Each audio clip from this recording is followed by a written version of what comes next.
शंकराचार्य की तपोभूमि ज्योतिर्मठ, नारायण बद्रीनाथ के शयन की भूमि ज्योतिर्मठ, देवभूमि के पूज्य देवस्थलों की केंद्र भूमि ज्योतिर्मठ, और अब मनुष्य के लोभ के कारण फट रही पहाड़ की छाती पर टूटकर बिखरता ज्योतिर्मठ। सच यही है कि हमने अपने ही हाथों अपना एक और पवित्र देवस्थान ध्वस्त कर दिया है। पुराणों के अनुसार मनुष्य के पापों के कारण एक दिन मां गंगा धरती से विलुप्त हो जाएंगी। इसे विज्ञान की भाषा में समझना हो तो सरस्वती नदी के उदाहरण से समझें। सरस्वती नदी पर शोध करने वालों के अनुसार हिमालय क्षेत्र में हुए किसी बड़े भूस्खलन के कारण सरस्वती नदी की धाराएं अपनी दिशा बदल गईं और सनातन सभ्यता की जन्मदात्री माता सरस्वती का अस्तित्व समाप्त हो गया। जोशीमठ में जो हो रहा है, क्या वो वैसा ही नहीं है? मनुष्य के जिन पापों के कारण मां गंगा को एक दिन धरा छोड़ना है, उसका आरंभ हो चुका है। एक प्राचीन सभ्यता के रूप में यदि हम तनिक भी जागरूक होते तो जोशीमठ की दरारें आज विमर्श का सबसे बड़ा मुद्दा होती। पर ऐसा नहीं है। हम बहाने ढूंढ रहे हैं कि कैसे अपने पापों को किसी और के माथे मढ़ सकें। सरकार जोशीमठ के नागरिकों की सुरक्षा को लेकर चिंतित होने के दावे कर रही है।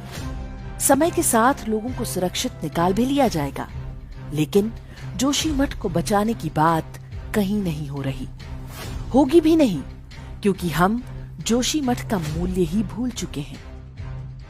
आधुनिक संसाधनों के साथ यदि आप पहाड़ों की ओर जा रहे हैं तो अधर्म कर रहे हैं।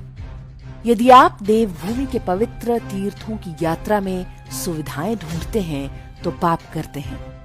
इस विनाश का पाप आप ही के माथे लगेगा। यदि आप छुट्टियां मनाने के लिए हिमालय क्षेत्र में प्रवेश करते हैं, आपको समझना होगा कि हिमालय हमारी सभ्यता की तपोभूमि है, कोई अय्याशी का अड्डा नहीं। 30 साल पहले तक 4 धाम की यात्रा जीवन की अंतिम यात्रा होती थी। इसके बाद लोग उधर ही गल जाते थे या वापस लौटकर पूर्णतः सन्यासी जीवन व्यतीत करते थे। यात्रा से पहले लहसुन प्याज छोड़ देने वाले लोग लोभ, मोह, ईर्ष्या, झूठ आदि अवगुणों से पीछा छुड़ा लेने वाले लोग हमने मात्र एक पीढ़ी पहले तक देखे हैं। हम बद्री केदार जाते थे मन की शांति के लिए, परलोक सुधारने के लिए। अब जाते हैं रील बनाने के लिए, ट्रैकिंग के लिए, नदी में बोटिंग के लिए, फेसबुक इंस्टा पर वायरल होने के लिए। जब केदारनाथ में दारू पीकर रील बनाना फैशन हो जाए तो धरती फटेगी। जब पैसा कमाने के लोभ में सरकारें मैदान और पहाड़ का अंतर भूल जाएं तो धरती फटेगी। जब मां गंगा का जल हमें मोक्षदायी अमृत से अधिक विद्युत परियोजना का कच्चा माल लगने लगेगा तो धरती फटेगी। आप रोक पाएंगे? नहीं।